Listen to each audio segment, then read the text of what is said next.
dulu atau kita lanjutkan? Mungkin ada yang bisa membantu connecting. Iya, ini kayaknya saya connect.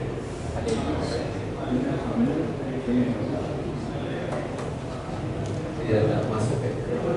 Baik Bapak Ibu sekalian, kita bersyukur kepada Allah dengan berbagai nikmat yang Allah telah berikan kepada kita semua.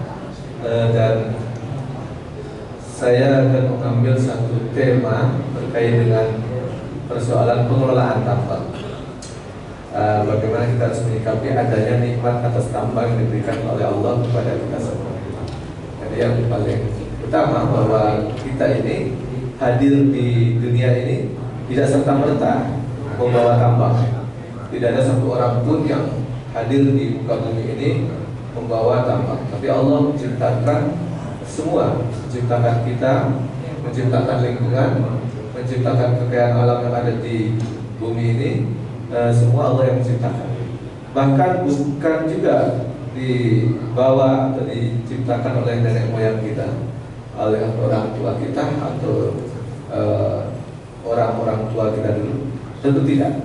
Tapi itu murni bahwa memang semua pemberian Allah Subhanahu wa taala. Dan kita hadir juga di bumi ini juga karena memang atas penciptaan Allah Subhanahu wa taala. Dia koneksi kita.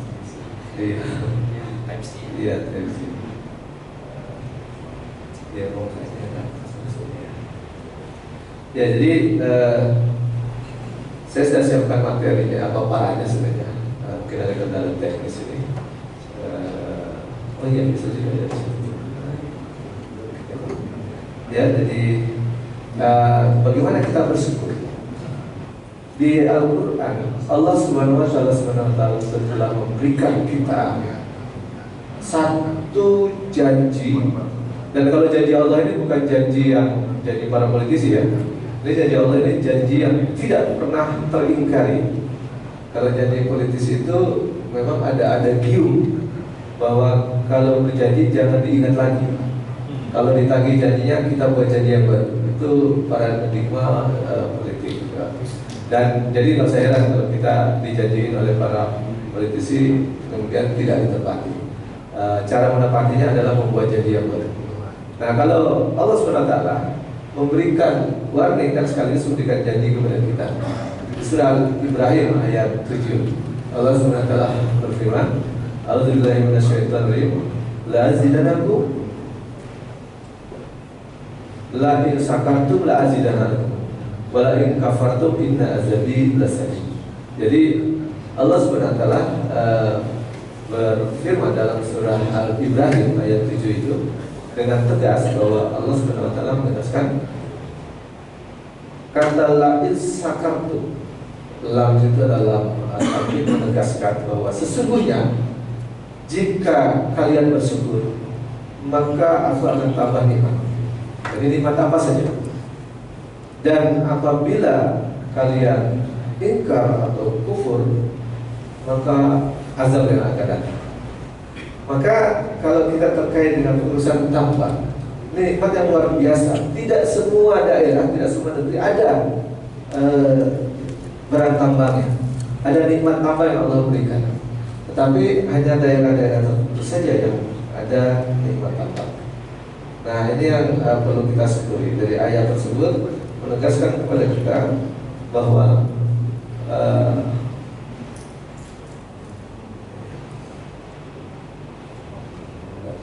ya. Nah, ini sekilas biodata saya. Jadi saya bernama Wahyudi Al-Maroki. Jadi Al-Maroki ini nama kota Merauke. Jadi ada yang mengatakan Maroko. Bukan, saya lahir di Merauke, di tepian Sungai Maro. Ini Sungai Maro ini panjang.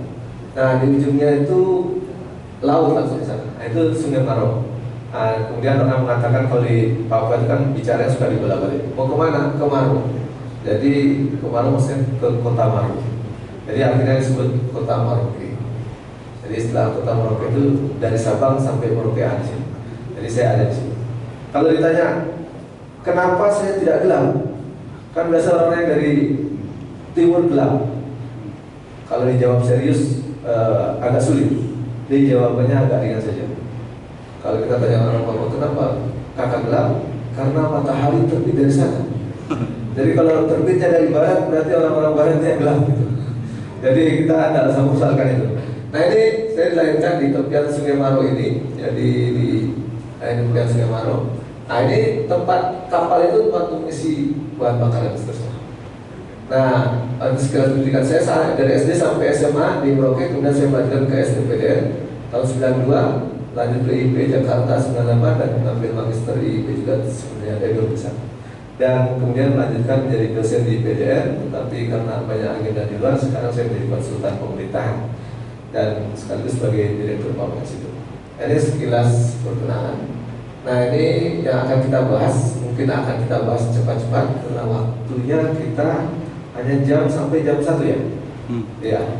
Nah kita ada mukadimah, kemudian ada wujud syukur itu bagaimana Islam mengatur tambang, bagaimana kewajiban yang mengelola tambang itu siapa dan seterusnya. Nah kita coba melihat pertama. Jadi kalau kita membuka di konstitusi kita ada kalimat yang selalu diingat orang, bahwa ada salah satu kalimat itu mengatakan atas berkat rahmat Allah kita dianugerahi negeri yang kaya raya, mulai dari laut, darat, udara. Bahkan di dalam perut buminya ada macam-macam kekayaan alam. Ini termasuk di sini adalah tambang, nikel, emas dan seterusnya, termasuk yang lain. Nah kita tidak dilahirkan dengan membawa tambang. Bahkan leluhur kita pun tidak pernah membuat barang tambang itu, tapi ada dengan sendirinya. Maka pentingnya bagi kita supaya bersyukur atas nikmat Allah tersebut agar bisa diberikan tambah nikmat. Jadi ayatnya yang saya bacakan tadi surah Ibrahim ayat 7, la in syakartum la azidannakum wa la in kafartum inna azabi lasyadid. Sesungguhnya jika kamu bersyukur atas nikmat Allah yang memberikan kepadamu, maka Allah akan menambahkan nikmat itu. Tetapi jika kamu mengingkarinya atau kufur, tidak bersyukur, maka pasti azabku sangat berat, kata Allah SWT. Oleh karena kita hati-hati dalam konteks mengelola urusan tambang ini. Maka kita pertama yang harus lakukan adalah dengan syukur. Nah, bagaimana bicara bersyukur? Nah, bersyukur itu ada 3 level. Dari level qalbu, dari hati dan perasaan, kemudian lisan dan amal. Bagaimana cara bersyukur dalam hati? Maka kita harus merasa ridho dan senang atas segala keputusan Allah. Jadi kalau kita tidak dikasih tambang emas di Jakarta, kita bersyukur karena masih ada yang lainnya. Jadi tidak boleh kita mengkufuri atau tidak bersyukur atas nikmat Allah banyak sedikit pun. Karena nikmat Allah itu begitu banyak. Bahkan Allah itu menegaskan dalam Al-Quran, kalau kita mencoba menghitung nikmat Allah, maka tidak akan pernah sanggup menghitungnya. Jadi wa in ta'udu nikmatallahi la tuhsuha. Dan jika kamu coba untuk menghitung nikmat Allah, maka kamu tidak akan sanggup menghitungnya. Jadi ini siapapun yang menghitung, maka tidak akan pernah sanggup. Walaupun KPU juga menghitung, tak akan sanggup. Apalagi yang lain-lain. Jadi ini dalam hati, maka kita harus hidup. Dan dalam hati ini salah satu cara, salah satu indikasi orang yang bertakwa itu adalah harus ridho dengan keputusan Allah. Itu salah satu ciri orang yang bertakwa. Di dalam definisi takwa itu kita selalu hanya mengatakan bahwa takwa itu adalah melaksanakan apa yang diperintah Allah dan meninggalkan apa yang dilarang oleh Allah. Tetapi Imam Ali radhiyallahu anhu, khalifah keempat, Ali radhiyallahu anhu itu menjelaskan takwa itu lebih definitif dan lebih rinci, yaitu al-khauf minal jalil, al-amal bil tanjil, ar-ridha bil qalil, idadu fi yaumir rahim. Ada 4 kriteria takwa itu. Yang pertama adalah al-khauf minal jalil, hanya takut kepada al-khauf atau takut hanya kepada Allah. Jadi orang bertakwa itu harus takut kepada Allah. Dan kedua, al-amal bil tanjil, beramal itu harus berdasarkan yang Allah turunkan. Tidak boleh beramal dengan dasar yang bukan Allah turunkan. Apa yang Allah turunkan? Yaitu syariat Islam, aturan-aturan dalam Al-Quran, dalam As-Sunnah. Nah yang ketiga itu yang saya tadi bilang, ini adalah salah satu wujud syukur, yaitu ar-ridha bil qalil. Ridha dengan yang pemberian Allah sedikit itu, qalil. Tetapi itu salah satu ciri orang pertama. Kalau orang tidak ridho dengan pemberian Allah, maka kategorinya gugur salah satu kriterianya sebagai orang yang hamba bertakwa. Oleh karena kita melatih itu di bulan Ramadan nanti harus pandai-pandai bersyukur. Salah satunya ciri bersyukur adalah ridho dengan pemberian Allah yang sedikit. Padahal pemberian Allah itu bukan sedikit. Tadi saya bilang nikmat Allah begitu banyak. Nikmat udara saja, oksigen ini, seandainya Allah tagih kepada kita, bangun kita. Karena pernah ayah saya itu sakit di Merauke tadi. Itu satu hari satu tabung minimal.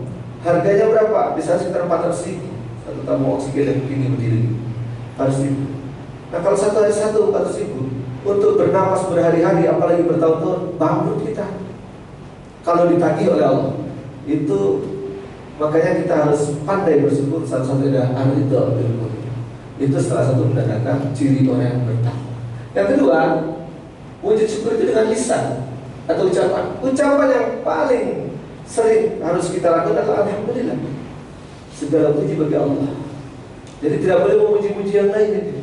Kebanyakan kita kan suka sekali memuji-muji kawan, memuji-muji pemimpin, memuji-muji yang lain. Yang layak untuk dipuja dan dipuji itu adalah Allah Subhanahu wa taala. Walaupun manusia itu diberikan salah satu gerisah untuk punya kecenderungan untuk memuja sesuatu. Nah, Islam mengarahkan cara memuja itu bagaimana kepada Allah Subhanahu wa taala. Mungkin bagi orang yang tidak paham Islam, dia cara memuja kepada siapa? Ada memuja kepada artis, ada memuja kepada pemain bola, ada memuja kepada benda-benda yang lain. Itu karena tidak paham kepada Islam. Nah, itu salah satu. Nah, ini dari lisan, yaitu ucapan alhamdulillah, bersyukur serta berpuji kepada Allah. Tidak berkata sesuatu yang bertentangan dengan Allah turunkan. Jadi kita, lisan kita tidak boleh mengatakan atau mengucapkan sesuatu yang bertentangan dengan Allah turunkan.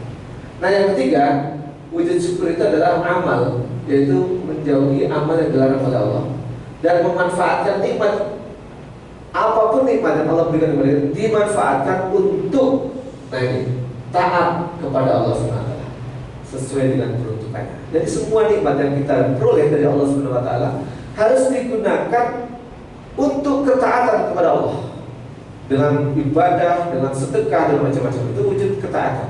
Jadi wujud syukur ini minimal 3 ini harus kita pilih dan pilih untuk segera bisa dipraktekkan dan dilakukan. Jadi kalau kita mencoba untuk mengkaitkan ke persoalan tambang, maka kita bisa melihat bahwa wujud syukur dalam urusan tambang ada 3 juga. Dari hati kita harus ridho dan senang. Tambang apapun yang kita dianugerahi oleh Allah, maka kita harus bersyukur.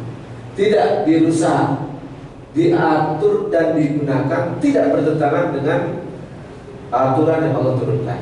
Nah, ini yang perlu kita dudukkan.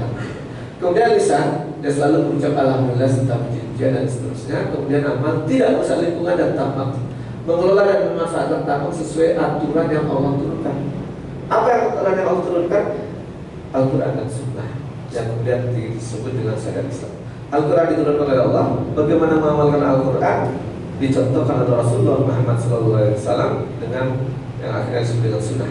Sunnah itu ada yang disebut dengan lisannya, ucapannya, ada yang dengan amalnya atau qaul, ada yang dengan takrir atau ketetapan atau didiamkannya, ditetapkannya. Jadi itulah Sunnah. Jadi kalau kita melihat Sunnah ada 3. Maka nanti salah satu dasar kita mengelola tambang itu Islam adalah salah satu dengan qaul ataupun dengan tindakan dari Rasulullah SAW atau afal. Nah, tanda syukur yang paling utama ini, tanda syukur yang paling utama adalah menggunakan nikmat yang diberikan oleh Allah kepada kita untuk beribadah kepada Allah, serta menghindari perbuatan yang hanya menguntungkan di dunia dan tidak menguntungkan di akhirat. Jadi orientasi setiap tindakan kita itu 2 itu. Orientasi keuntungan di dunia dan keuntungan di akhirat. Kalau tidak ada keuntungan untuk akhirat, penting yang dunia yang dirugikan. Karena akhirat jauh lebih kekal dan abadi. Agar terkategori sesuatu itu ibadah, maka harus dilaksanakan sesuai dengan aturan Allah dan ditunaikan dengan ikhlas semata karena Allah. Jadi syarat amal ibadah itu diterima 2. Yang pertama adalah shawab, benar sesuai aturan. Aturan siapa? Aturan Allah. Yang kemudian ikhlas dilakukan. Jadi niat dan tata cara harus benar. Niatnya karena Allah supaya dapat pahala, ikhlas. Ikhlas itu sederhananya melakukan sesuatu amal. Ini kalau definisi Qadiyat bin Hilal, itu orang menegakkan ikhlas itu macam-macam. Tapi saya mengambil satu definisi yang sangat sederhana yang bisa kita pahami dengan mudah. Apa itu ikhlas? Ikhlas itu menurut Qadiyat itu bahwa melakukan suatu amal tidak mencari perhatian makhluk. Jadi kalau kita melakukan amal tapi masih mencari perhatian makhluk, ingin disoting, ingin dilihat, ingin bagi-bagi sebab ingin diketahui namanya, itu berarti masih mencari perhatian makhluk. Nah itu berarti belum ikhlas kalau dalam kriteria ini. Jadi ikhlas itu adalah melakukan amal tidak mencari perhatian makhluk. Nah yang tahu dia ikhlas atau tidak berarti dia dengan Allah. Bisa jadi dia membagi-bagi di tengah publik, tapi memang dia ikhlas betul. Yang tahu betul ikhlas dan tidak itu hanya dia dan Allah SWT. Nah itu ikhlas. Nah bagaimana dengan aturannya? Itu ada ketentuan-ketentuan syariat. Jadi melakukan suatu amal itu tidak cukup ikhlas. Misalnya begini, kalau pagi tadi kita melaksanakan subuh berapa rakaat? Dua ya. Saking ikhlasnya kita bikin 3, kira-kira sah nggak sholat subuhnya? Nah, sah. Sama, seikhlas apapun kita kalau melakukan suatu amal maka harus dilihat dulu ketentuannya. Tidak boleh membuat ketentuan lain selain yang sudah syariat Allah turunkan. Kalau saya bilang tadi sholat subuh 3 sudah ditentukan oleh Allah dan dicontohkan oleh Rasulullah, kita saking ikhlasan nambah 1 rakaat itu tidak sah. Kalau Allah mengatur urusan tambah, memberikan kriteria dicontohkan oleh Rasulullah, kemudian kita mengambil aturan lain, maka itu sebenarnya tidak jadi amal soleh. Kenapa? Tidak sah. Sebagaimana sholat subuh yang kita bikin aturan baru, tambah, walaupun kategori nambahkan makin bagus katanya, tapi tidak. Dalam amal itu tidak begitu, maka harus disesuaikan. Bagaimana pengelolaan tambah menurut syariat Islam supaya semua yang kita kelola itu jadi amal untuk kebaikan dan dianggap sebagai wujud syukur kita kepada Allah SWT. Nah Islam itu ternyata membagi kepemilikan itu ada 3. Jadi benda yang ada di muka bumi ini boleh dimiliki oleh kita, tetapi kepemilikan itu dibagi. Ada yang boleh dimiliki oleh individu, nah ini. Ada yang boleh dimiliki oleh masyarakat umum secara bersama, ada yang hanya boleh dimiliki oleh daulah atau negara. Nah ini beda dengan sistem yang hari ini kita pakai dalam sistem sekuler, itu tidak dibedakan begitu. Jadi pengelolaan tambang masuk di level mana? Apakah boleh dimiliki individu? Apakah boleh dimiliki umum? Jadi milik bersama, publik, atau milik negara? Nah kalau kita lihat dalam ketentuan konstitusi kita, ada pasal 30 disebutkan bumi, air, dan kekayaan alam yang terkandung di dalamnya dikuasai oleh negara dan digunakan sebesar-besarnya untuk kemakmuran rakyat. Hari ini konstitusi kita pun tidak dijalankan, karena coba dicek itu, hampir semua tambang tidak dikuasai oleh negara, justru dikuasai dan diserahkan perizinannya kepada pihak lain. Pihak lain apa? Dia pasti individu dari korporat itu. Nah itu yang saya kategorikan, apakah ini sesuai dengan syariat yang Allah turunkan kita mengelola tambang itu? Padahal konstitusi juga sudah mengamanatkan harus dimiliki oleh negara, ternyata kan tidak dijalankan itu. Bahkan suatu saat di Freeport itu ada longsor, dan kala itu menteri dari negeri kita ini mau berkunjung ke sana, Freeport menolak, nggak boleh datang. Jadi seolah dia negara sendiri, pejabat negara kita pun ke sana, tak boleh masuk. Ini yang saya bilang, negara pun sudah tidak mampu untuk mengontrol aja, apalagi kategorinya harus menguasai. Bahkan penggunaannya pun sampai hari ini justru tidak jelas. Saya baru minggu kemarin dari Merauke, dari Papua. Itu kan saya sedang melakukan penataan, karena dia sedang penataan karena provinsi Papua dibagi dengan tambahan 4 provinsi, dan keputusan itu kan tidak didesain secara matang sehingga banyak hal yang harus ditata ulang. Dan ternyata saya melakukan untuk rencana pemekaran kabupaten di Timika itu ada tempat yang Freeport tadi itu. Saya pergi kemarin ke Zinga, Wabanti 2, kemudian ke Jila, tidak ada jalan darat. Bisa bapak-bapak bayangkan tambangnya digeruk nih sampai ini kolam ini yang tengah ini adalah gunung emas yang kemudian dikeruk. Sudah jadi kolam itu, jalan dari kabupaten ke kecamatan yang tadi saya sebutkan tadi, Zina, Jila, Boya, Jita, tidak ada jalan darat. Jadi kenapa? Harus pakai helikopter. Jadi itu yang mengatakan bahwa memang pengelolanya belum pas. Nah, ini yang saya kategorikan Islam mengaturnya ini. Jadi pengelolaan itu dibagi 3. Ada yang benda itu di muka bumi boleh dimiliki individu apa? Boleh memiliki rumah, mobil, segala macam. Tidak boleh dimiliki oleh individu. Tetapi jalan, nah itu tidak boleh dimiliki secara individu. Bayangkan kalau sekarang sebagian jalan itu ada ruas yang tentu dimiliki oleh individu tertentu atau kelompok orang tertentu. Itu jalan tol dan seterusnya. Jadi sebenarnya kalau dalam pengaturan Islam itu perlu ditata ulang. Gitu. Kemudian kita lihat ada yang pemilikan negara. Pemilikan negara mana? Ya, seluruh aset-aset yang memang peruntukannya hanya khusus negara yang mengelola, maka tidak boleh diserahkan kepada individu apa kepemilikan. Dalilnya apa? Di sini dijelaskan. Apa itu kepemilikan umum? Tambang ini masuknya ke kepemilikan umum. Dia tidak boleh dimiliki oleh individu, juga tidak boleh dikuasai oleh negara. Tapi kalau negara yang mengelola boleh untuk kepentingan bersama atau kepemilikan umum. Apa kepemilikan umum? Al-Qiyatul Ammah. Kepemilikan umum adalah izin syara atau syar'i kepada jamaah untuk bersama-sama memanfaatkannya. Jadi banyak benda-benda yang Allah ciptakan dan berikan kepada kita itu levelnya, kelompoknya adalah kepemilikan umum yang semua orang punya hak untuk bisa mengakses. Apa contohnya? Laut, sungai, danau, jalan. Itu wataknya memang harus dimiliki bersama, tidak boleh dikuasai oleh individu. Maka kalau ada laut di pagar, itu sudah pasti bertentangan dengan syariat. Ada istilah pagar laut. Ternyata pagar laut bukan hanya di desa Pohon maupun di Banten, ternyata ada juga daerah Jawa Timur dan seterusnya. Jadi laut dipagar, dipatok-patok dan seterusnya. Nah, ini kategori benda yang masuk kategori kepemilikan adalah benda yang secara syar'i atau secara hukum Islam telah menetapkan bahwa benda tersebut milik bersama secara jamaah dan mencegah individu untuk memonopoli. Jadi kalau pantai-pantai ini sebenarnya itu harusnya setiap kita warga negara muslim maupun non muslim itu kalau mau mengakses ke sana tidak boleh dibatasi, tidak boleh dijadikan kepemilikan individu. Nah, ada 3 jenis barang yang menjadi kepemilikan umum, yaitu barang yang menjadi kepemilikan umum tadi saya bilang tadi, dan tambang dalam jumlah besar. Ini yang saya ceritakan, nikmat yang harus kita dapatkan dari Allah ini kita kelola sesuai dengan syariat. Termasuk meletakkannya posisi tambang itu sebagai kepemilikan bersama, tidak boleh dimiliki oleh individu, tidak boleh dikuasai oleh individu tertentu. Nah, ini posisinya. Dan barang yang secara karakternya tidak dapat dimiliki individu seperti laut, pantai dan sebagainya tidak boleh. Ini contoh-contoh. Jadi kalau kita lihat yang kepemilikan umum itu seperti ini ada 3. Barang yang menjadi kebutuhan umum, ada padang pembalaan, ada air yang bersama, itu memang harus dikuasai secara berjamaah atau secara umum.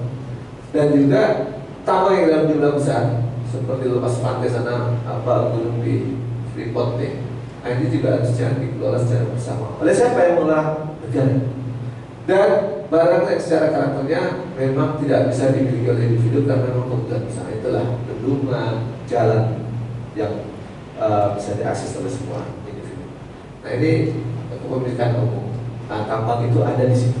Jadi kalau hari ini tambang tidak digunakan untuk kepemilikan umum, maka itu yang perlu ditata kembali. Dalilnya apa? Dalilnya jelas dari hadis Rasulullah SAW riwayat Abu Dawud, dikisahkan dari Fa'adik dari Abbas, Nabi Sallallahu Alaihi Wasallam beliau mengatakan al-muslimuna syuraka'u fis salas al-qala' wal ma' wan nar. Jadi kaum muslimin berserikat dalam 3 hal: air, pada rumput, dan api. Itu energi, saya kategorinya energi. Dan kalau kita lihat ini juga hadis ini ada yang bukan al-muslimuna, ada juga definisi redaksinya yang anas syuraka'u fis salas al-qala' wal ma' wan nar. Jadi manusia berserikat dalam 3 hal, al-qala' wal ma' wan nar. Jadi kalau kita lihat ini hadis ini sebenarnya dasar bahwa pengelolaan tambang itu memang milik bersama. Siapa yang wajib mengelola? Ya tentu daulah.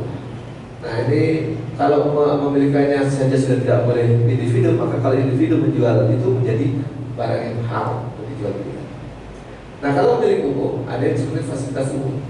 Jadi di hadis di atas menyebutkan 3 jenis berbeda, tapi dengan data di sini misalnya Rasulullah SAW membelikan air di Taif, Khaybar dimiliki oleh para petani, maka bisa dijadikan istibat atau ilat untuk disebut sebagai istibat fasilitas umum. Jadi kalau fasilitas umum memang harus digunakan secara bersama. Sebaliknya milik umum itu bukan hanya air, api dan barang kebenaran, tapi semua yang bisa terkategori fasilitas umum. Fasilitas umum itu berarti menjadi milik umum, milik bersama, milik serikat, milik semua publik. Maka hadisnya tadi an-nasu syuraka'u fis salas. Bukan hanya muslim saja, semua warga daulah warga negara itu punya hak yang sama untuk mengakses itu. Jadi kalau sarana publik, milik umum, milik bersama itu maka harus dikelola oleh negara untuk dijamin semua orang bisa punya akses dan mengaksesnya. Nah ini ada contoh tambang yang diberikan oleh Rasulullah SAW kepada Abiyah bin Hamal yang kemudian ditarik kembali karena itu adalah kategori yang milik umum yang sifatnya mengalir khusus. Maka tambang yang ada di negeri ini semestinya dikelola oleh negara dan digunakan sebesar-besarnya untuk kemakmuran bersama dan tidak boleh, nah ini yang mungkin penting, tidak boleh diserahkan kepada individu manapun atau perusahaan manapun, harus negara yang mengelola. Bukankah negara juga punya BUMN dan seterusnya? Kenapa barang tambang yang mestinya dikelola oleh negara atau diberikan atau dikelola oleh BUMN-nya bisa ke perusahaan-perusahaan asing maupun asing dan bahkan individu? Nah itu yang kalau menurut syariat Islam itu tidak tepat. Nah kalau sudah tidak tepat maka sulit untuk mendapatkan barokah. Itu kategorinya tidak bersyukur, tidak bersyukuri nikmat tambang itu karena tidak dikelola, tidak diatur sesuai dengan yang Allah perintahkan. Sama dengan kalau kita punya anak, kita sudah berikan aturan pulangnya pergi sekolah jam 7, pulangnya tidak boleh kemalaman. Dia pulang kemalaman, melanggar aturan, tentu kita tidak suka. Nah ini apalagi pengelolaan terkait dengan kemudian masa. Nah ini yang tadi ditarik kembali. Ini tambang. Di sini hadisnya al-muslimun syuraka'u fis salas filma wal kalam wadar wal samuru dan harganya adalah hak. Berarti kalau individu menguasai, mengambilnya dan menjualnya, maka hasilnya itu diharamkan oleh Allah SWT. Termasuk barang biasa. Kemudian bagaimana pengelolaan milik umum? Pengelolaan milik umum itu ada dua. Ada yang bisa langsung dipakai, ada yang harus melalui proses. Nah ini yang kalau langsung dipakai berarti bisa langsung individu menggunakannya. Kita semua boleh menggunakan. Misalnya jalan, kita boleh menggunakan semua. Karena jalan itu milik umum, sehingga tidak harus. Tapi kalau dia perlu proses produksi, misalnya tambang harus diproduksi dulu baru bisa diambil dan bisa dimanfaatkan individu, maka harus ada proses. Hanya saya contohkan ini ada helikopter ini pergi ke Singa, pergi ke Wabanti juga. Ini harus pakai heli. Kenapa? Di Papua tidak ada jalan darat. Di Timika, padahal di situ ada Freeport yang keuntungannya luar biasa. Tapi sekedar membangun jalan di kecamatan itu tidak bisa. Sampai hari ini. Bahkan saya masih punya hutang harus ke Hoya tahun ini. Hoya itu kecamatan juga. Tapi kok harus pakai heli. Dan ini helinya misionaris ya. Kita pinjam atau kita sewa. Satu kali terbang bolak-balik 80 juta. Bagaimana Papua bisa maju kalau untuk transport yang tidak ada, jalan darat tidak ada. Bisa jalan kaki, bisa berhari-hari. Belum ketemu OPM itu. Kalau ketemu OPM kita nggak bisa pulang. Jadi ini yang gambaran bahwa itu karena pengelolaan tadi, Freeport tadi tidak oleh negara, tidak oleh umum, tetapi bahkan diserahkan kepada individu atau perusahaan asing. Nah itu tidak boleh. Nah ini contoh barang milik umum yang di barangnya harus menjadi utama di sana, ini yang jumlahnya besar dan seterusnya. Nah ini yang bisa langsung dimanfaatkan. Nah ini yang butuh proses. Jadi barang tambang yang butuh proses memang harus diproses. Dikelola oleh siapa? Oleh negara. Negara harus mengelola dengan ada BUMN-nya. Nah mungkin kita salah satu yang mengelola itu. Tapi mestinya kalau semua kekayaan alam di negeri ini dikelola oleh kita, mungkin sudah makmur kita. Karena hari ini kita mengelola sebagian kecil kekayaan alam yang ada di kita dan sebagian besarnya dikelola oleh perusahaan-perusahaan asing. Pengelolaan sumber daya alam milik umum wajib dikelola negara. Nah, paradigma pengelolaan sumber daya milik umum itu berbasis negara atau state-based management. Negara sebagai wakil rakyat wajib mengelola sebagai sumber utama pendapatan. Nah, pendapatan kita hari ini APBN kita justru lebih banyak dari pajak daripada sumber kekayaan alam kita. Nah, itu yang mungkin kenapa begitu? Karena sumber kekayaan alam kita justru tidak dikelola oleh negara, dikelola oleh yang lain. Nah, itu yang menjadi keresahan kita bersama. Haram menyerahkan penguasaan dan pengelolaan sumber daya alam milik umum kepada swasta baik lokal maupun asing. Haram. Tapi hari ini kita belum bisa untuk mencegah itu. Kenapa? Karena memang hari ini sistem yang kita gunakan masih membolehkan itu, dan hukum yang dipakai masih memberikan ruang untuk kebolehan itu. Nah, ini kalau kita lihat hampir kekayaan alam yang besar-besar dikuasai. Saya pikir kalau tambang emas di Freeport itu dikelola oleh Kementerian kita SDM atau BUMN kita kaya raya gitu. Saya pernah dikasih 1 ibu jari. Saya menulis buku biografinya Bupati Nambire namanya Dr. Sapeyo. Saya nulis 1 buku jadi kemudian di launching di sana. Pulangnya saya dikasih souvenir emas 1 ibu jari ditaruh dalam kotak kaca gitu. Ternyata saya jual di sini puluhan juta. Benar? Lebih. Ini dong 1 ibu jari. Saya nggak kebayang yang dibawa berkapal-kapal itu. Luar biasa. Dan kita nggak menikmati sama. Nah, ini haram menyerahkan kepada perusahaan-perusahaan asing. Harusnya dikelola oleh kita. Saya pikir rakyat kita mampu lah, apalagi bapak-bapak ini yang sudah berkecimpung lama di situ mampu lah mengelola itu. Bisa dibayangkan, ini hampir semua kekayaan alam kita benderanya bukan merah putih. Coba lihat, Jepang, Amerika, ada Malaysia bahkan, dan Cina di sana. Di sana apalagi di Jambi di sana ada Petrocinanya, gas semua dikuasai.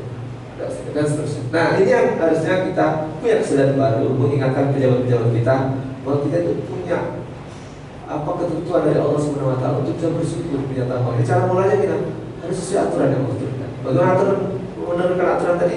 Itulah yang disebut dengan dibagi kepemilikan menjadi 3. Ada yang milik pribadi boleh, ada yang milik umum, ada yang milik daulah.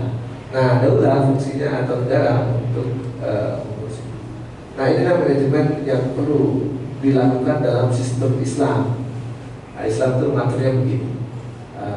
Kita masih berapa menit lagi? Sudah habis ya.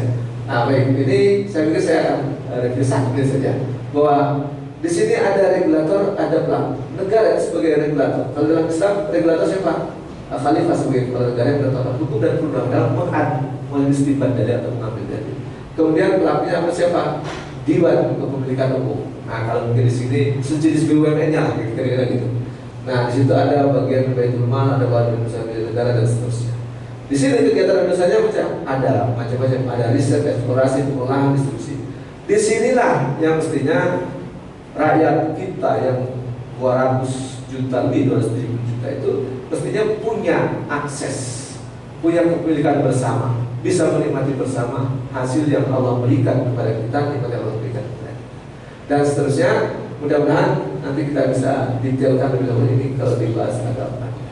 Yang paling penting kita harus terus melakukan amar ma'ruf nahi munkar supaya kekayaan alam kita, tamu-tamu kita bisa syukuri, kita bisa bersyukur, kita bisa kelola, kita bisa atur sesuai dengan yang Allah turunkan, yaitu kitab suci kita Al-Quran dan Sunnah. Oleh karena kita punya kewajiban bersama untuk melakukan amar ma'ruf nahi munkar, mengoreksi penguasa agar tambang sesuai dengan yang Allah turunkan. Dia Al-Quran juga wal takum minkum ummatun yad'una ilal khair wa ya'muruna bil ma'ruf wa tanhauna 'anil munkar. Jadi tugas kita menyampaikan kepada yang harus mencegah yang munkar. Tapi tidak boleh memaksa dan melakukan tindakan yang kriminal.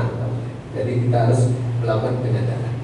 Baik, ini yang mungkin dapat disampaikan. Terakhir, kita bersyukur maka nikmat akan ditambah oleh Allah. Jika kita ingkar maka azab yang akan datang.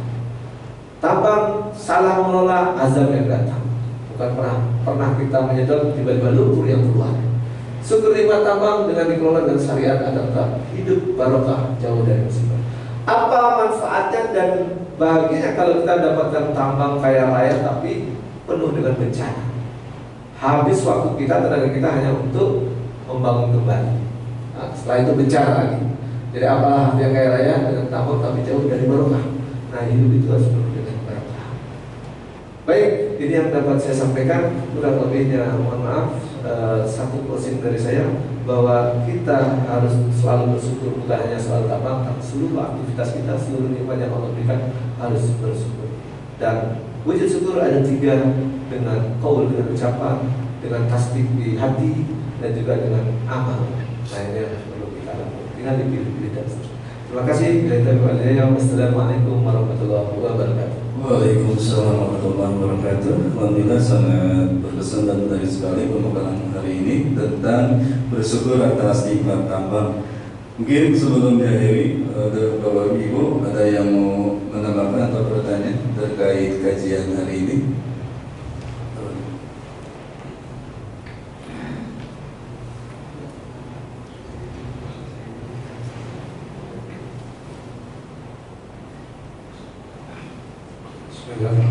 Assalamualaikum warahmatullahi wabarakatuh. Waalaikumsalam. Dan mungkin ini ya buat review kami semuanya. Yang pertama itu mungkin di sistem pengelolaan tambang atau sumber daya alam kita itu pertama tidak ada kepemilikan. Maksudnya tidak ada kepemilikan umum, tidak ada konteks kepemilikan umum. Yang ada nomor 133 itu kan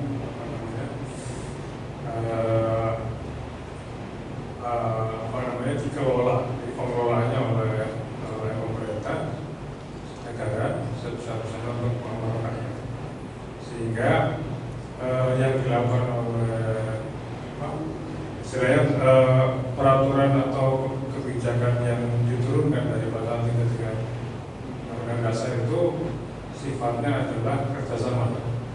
Jadi mungkin tidak ekstrim kita serahkan kepada swasta atau asing, tetapi dikerjasamakan. Nah, kerjasamanya itu alasannya yang pertama antara lain bahwa misalkan di migas itu karakternya high risk, resikonya besar sekali, di mana yaitu pada resiko eksplorasi. Jadi eksplorasi migas itu akan sangat besar biayanya. Misalnya ada beberapa eksplorasi migas yang gagal di, misalkan terakhir kami lihat di Sulawesi Barat itu ada Pemoko itu kalau nggak salah telah melepas sekitar 10 triliun untuk eksplorasi, dan itu gagal. Dan itu akhirnya ya blok migas dikembalikan kepada pemerintah. Nah, memang ada karakter sumber daya alam di kita memang agak kurang, istilahnya kurang manis lah bahasa. Maksudnya resiko eksplorasi itu sangat tinggi, berbeda dengan sumber daya alam terutama migas di Saudi. Di Saudi itu potensinya sangat besar, cadangannya sangat besar, sehingga pemerintah sana itu bisa mengatur usaha pengelolaan tambang atau migas di sana itu dengan cara cost efficient. Jadi Anda silakan mau ngambil, ini tak bayar sesuai dengan cost yang Anda keluarkan. Nah, kalau yang di sana di Saudi itu sepertinya lebih tepat, ya, lebih dekat dengan syariat Islam, karena ya salah satu poinnya adalah resiko eksploitasi yang rendah. Nah, itu memang agak menjadi bagian dari istilahnya pertimbangan-pertimbangan yang dimungkinkan di Indonesia itu, sehingga yang saat ini berjalan untuk migas itu memang bentuknya masih bentuk production sharing contract. Jadi sifatnya kontrak kerjasama, nanti bagi hasil minyaknya atau gasnya. Sedangkan kayak freeport itu memang semacam kontrak karya dulu, terus sekarang menjadi izin usaha. Tapi karena sudah berjalan lama, akhirnya izin berpanjang dan bahkan terakhir kalau nggak salah izin ekspor konsentrat juga diperpanjang sampai Juni. Bisa mungkin gitu, Bapak mungkin mohon pencerahan ini segera. Baik, tentu Allah menciptakan itu tidak semua mudah diambil. Tadi ada yang memang langsung bisa digunakan, ada memang yang butuh proses atau eksplorasi yang mungkin biayanya mahal dan seterusnya. Tapi betul kalau mereka memang high risk, banyak risikonya. Tetapi kalau kita lihat tambah yang lain, misalnya batu bara, kan kita lihat mudah sekali. Emas di Freeport ini kan di atas permukaan, pertip dia, tidak sampai ke tip. Nah, mungkin sekarang mulai masuk ke dalam. Tapi begini, yang paling penting adalah pengelolaannya tidak melanggar syariat yang Allah turunkan, karena ini kan benda yang Allah ciptakan. Nah, kalau belum mampu kita kelola, maka kelola yang lain dulu. Nah, kalau dia mau dikelola dengan kerjasama dengan pihak lain, tentu bikin perjanjian yang tidak melanggar syariat. Jadi tidak boleh memberikan hak kepada dia untuk mengelola dan seterusnya. Yang itu dalam konteks syariatnya terjadi pelanggaran. Makanya di situ yang kehati-hatian kita. Nah, oleh karenanya kita tidak tahu persis apa yang diperjanjikan antara pemerintah atau negara ini dengan pihak ketiga atau pihak yang mengelola mengeksplorasi.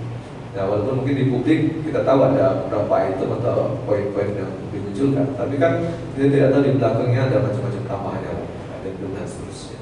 Nah, itu yang perlu kita ingatkan kepada mereka, supaya kalau membuat perjanjian, membuat kesepakatan, jangan keluar dari syariat atau bertentangan dengan yang Allah turunkan, supaya barokah.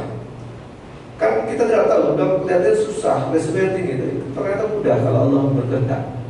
Biasanya dihitungnya dari risetnya, ini kan dari riset dulu, kelihatan risetnya matang, bagus, mudah, murah. Ternyata Allah berkehendak lain malah lebih mahal. Jadi memang inilah perlunya kesadaran untuk menyatukan antara ilmu teknologi tetapi dengan keimanan yang kuat, sehingga tidak hanya mengandalkan kemampuan daya pikir manusia yang sebenarnya lemah juga, tetapi harus diturunkan juga supaya dia dipandu oleh syariat sehingga tidak banyak terjadi pelanggaran-pelanggaran dan mudarat sebenarnya, dan mudarat ataupun bencana-bencana yang ditimbulkan kemudian.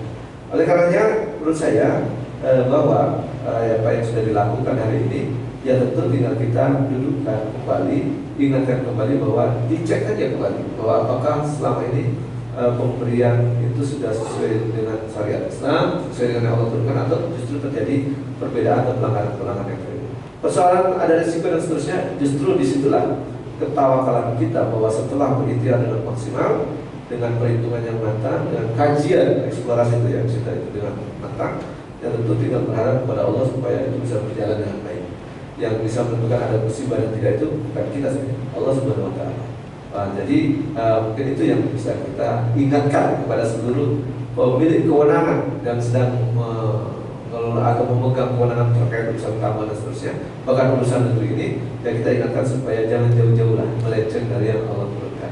Kalau belum bisa melaksanakan secara kafah, secara utuh, minimal jangan banyak yang bertentangan. Minimal ada upaya untuk ke arah sana, untuk taat, menggunakan semua nikmat yang Allah berikan untuk ketaatan dan juga sebagai modal ibadah yang dilakukan dengan benar dan ikhlas, sehingga menjadi pahala yang besar dan menjadikan kita bukan hanya hidup bahagia di dunia, tetapi juga di akhirat tidak jadi masalah.